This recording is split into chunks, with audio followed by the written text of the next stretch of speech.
మన ఊరు సత్యవరానికి ఓ చరిత్ర ఉంది. ఆ చరిత్రకి ఓ ప్రతిష్ఠ ఉంది.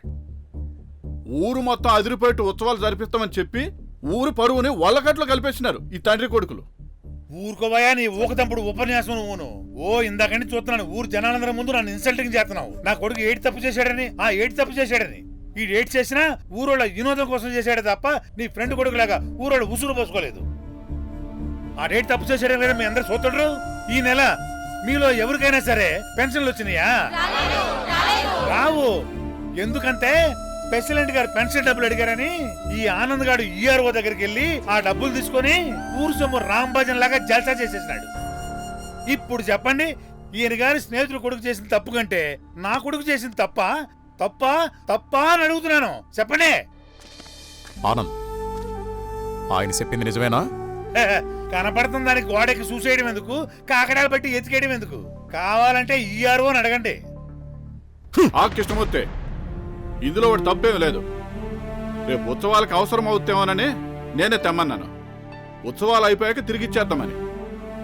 రేపు మీ అందరికీ డబ్బులంతా ఏర్పాటు చేస్తాను.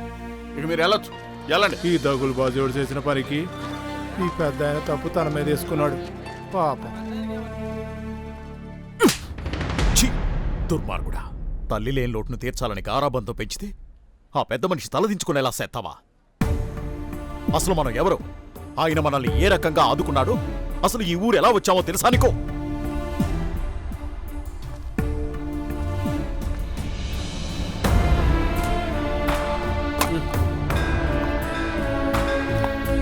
ఈ దెబ్బతో మా ఆనంద్ గాడికి దెమ్మ తిరిగిపోయింది.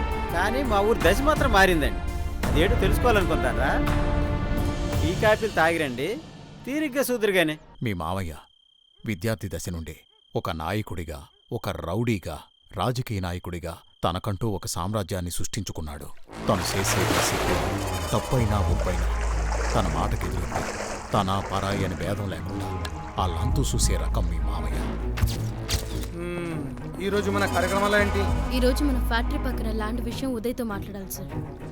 ఉదయ్ గారికి కబురు పెట్టరా. మీరు ఎమ్మెల్యే అయిన తర్వాత మనం రౌడీయిజం తగ్గించేసరికి ఆ ఉదయ్ గాడి ఏరియాకి పెద్ద రౌడీలో ఫీల్ అయిపోతున్నాడన్న. మీరు కబురు పెట్టినా రానంటున్నాడు. రౌడీజం అని కత్తిగే, రాజకీయం అనేది పదును లాంటిదిరా. పదునెక్కిన కత్తికి పనిపించుకుపోతాం గాని పక్కన పెట్టుకుని కూర్చుండామా? ఇంకోసారి కబురు పెట్టండి, రానండి, ఇచ్చుకరండి. అలాగేనా?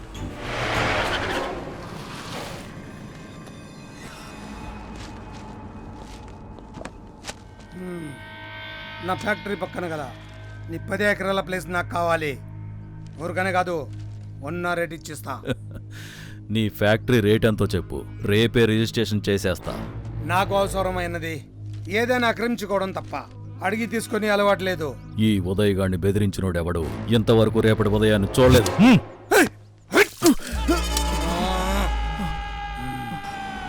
తలియారు నుండి తహసీల్దార్ అయినోడికి ఏ పొలం ఎక్కడ ఉంటుంది తెలుస్తుంది. రావుడి నుండి రాజకీయ నాయకుడు అయినోడికి ఏ గని ఎప్పుడు పెళ్తుందో తెలుస్తుంది. నువ్వు రావుడివే, నేను రాజకీయ నాయకుడిని కూడా. డబ్బులు ఇస్తానరా అంటే నాతో పరాజకాలాడి ప్రాణాలు మీదికి తెచ్చుకున్నావు. అన్నా, నన్ను క్షమించన్నా. రేపటి నుంచి నీ వెనకే ఉంటాను, నీ అనుచరుడుగానే ఉంటాను. అన్నయ్య, నేను బావన్ పెళ్లి చేసుకోవాలనుకుంటున్నాను. నేను మాత్రం అలా అనుకోవడం లేదు. మేమిద్దరం ఒకరికొకరం మనస్ఫూర్తిగా ఇష్టపడ్డాం. కాదనకన్నయ్య. నేను కాబోయే మంత్రిని, నీకు కాబోయే వాడు కూడా కాస్ట్లీగా ఉండాలని అనుకుంటున్నాను. అయినా బావకేం తక్కువ? వాడు వ్యవసాయానికి తప్ప ఏ వ్యవహారానికి పనికిరాని వేస్ట్ ఫెలో. నీకు కాబోయేవాడు ఎవడైనా నా రాజకీయ భవిష్యత్తుకు కూడా సపోర్ట్ గా ఉండేవాడే ఉండాలి. బావా, చిన్నప్పటి నుంచి నాకు సురేఖ అంటే చాలా అభిమానం బావా. నేను మన సురేఖని తప్ప వేరెవ్వరినీ నా భార్యగా ఊహించుకోలేదు. ఒక్కసారి ఆలోచించు బావా, కాదనుకో. నా చెల్లంటే అభిమానమా? నా చెల్లని చేసుకోకపోతే నీ వాటా ఆస్తి రాదని భయమా? నిజంగా నీవు అంత అమర ప్రేమికుడివి అయితే నీ ఆస్తిని వదిలి నా చెల్లని తీసుకోపో. థ్యాంక్స్ బావా. ఈ ఆస్తిలో నాకు చిల్లి గవ్వ కూడా అక్కర్లేదు. నీ చెల్లెల్లిస్తే చాలు. ఛీ, నీ సొంత చెల్లెల విషయంలో కూడా ఇలా ప్రవర్తిస్తావని అనుకోలేదు. పద బావా, పద. సురేఖ, ఒక్కసారి నన్ను కాదని బయటకు అడిగేస్తే జీవితంలో ఏ ఇంట్లోకి అడుగుపెట్టే అవకాశం శాశ్వతంగా కోల్పోతావు. నా మాటకు ఎదురు తిరిగితే ఏమవుతుందో తెలుసు కదా నీకు. అన్నయ్య, నువ్వు మిగిల్చిన రక్తమే నాలోనూ ప్రవహించేది. నేను బ్రతికుండగానే కాదు, శవంగా కూడా నీ ఇంటి గుమ్మం తాకను. రా బావా. సురేఖ, ఆ తర్వాత మేమిద్దరం గుళ్ళో పెళ్లి చేసుకున్నాం. నువ్వు పుట్టిన 5 సంవత్సరాలకి మళ్ళీ మీ అమ్మ గర్భం దాల్సింది. మీ అమ్మ ఆరోగ్యం సరిగ్గా లేక పెసవ సమయంలో 5 లక్షలు లేంది తల్లి బిడ్డ దక్కరని డాక్టర్ చెప్పినాడు. పరిసేవలందరినీ అడిగినాను, ఫలితం లేకపోయింది. చివరికి చేసేది లేక మీ మావయ్య దగ్గరికి వెళ్ళాను.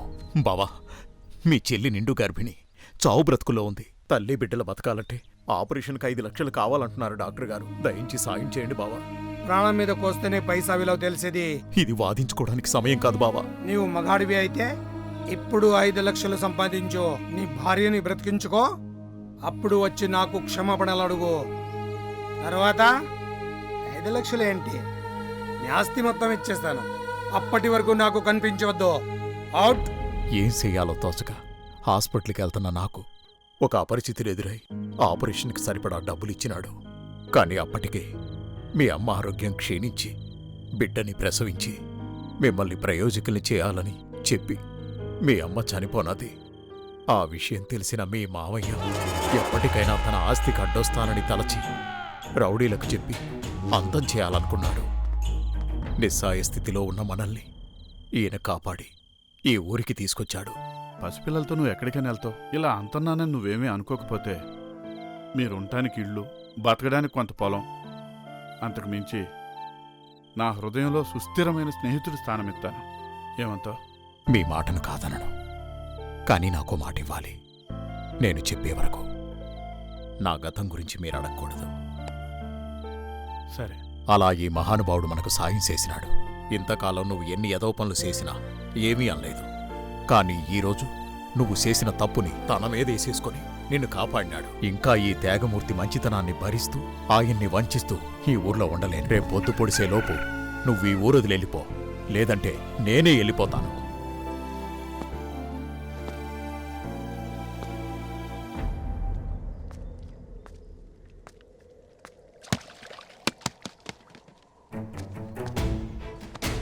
నేనే తప్పు చేయలేదే.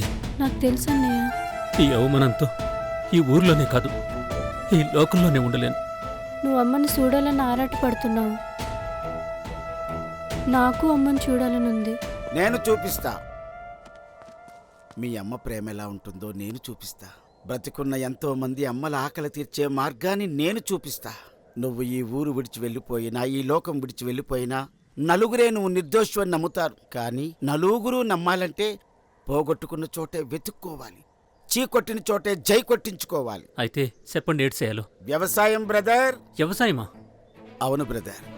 బ్రతుకులేనిదే మనిషికి బ్రతుకులేదు. కానీ నాకు వ్యవసాయం చేయటం రాదే, నాతో ఎలా చేయిస్తారు? నువ్వొక్కడివే కాదు బ్రదర్, మీ ఇద్దరూ కలవాలి. ఇద్దరంటే? వాడే బ్రదర్ సంతోష్. ఆ నన్ను శత్రువుగా చూస్తుండు కదా. మీరిద్దరూ మంచి మిత్రులని నిరూపిస్తా. కానీ అంతవరకు నువ్వు నాతోనే ఉండాలి బ్రదర్.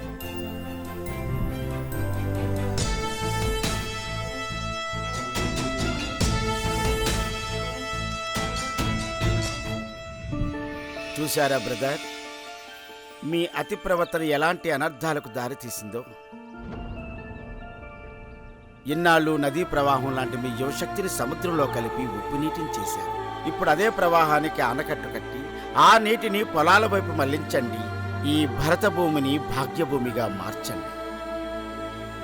యోగి మిమ్మల్ని మోసగించి తీసుకునే సొమ్ము నా దగ్గరుంది.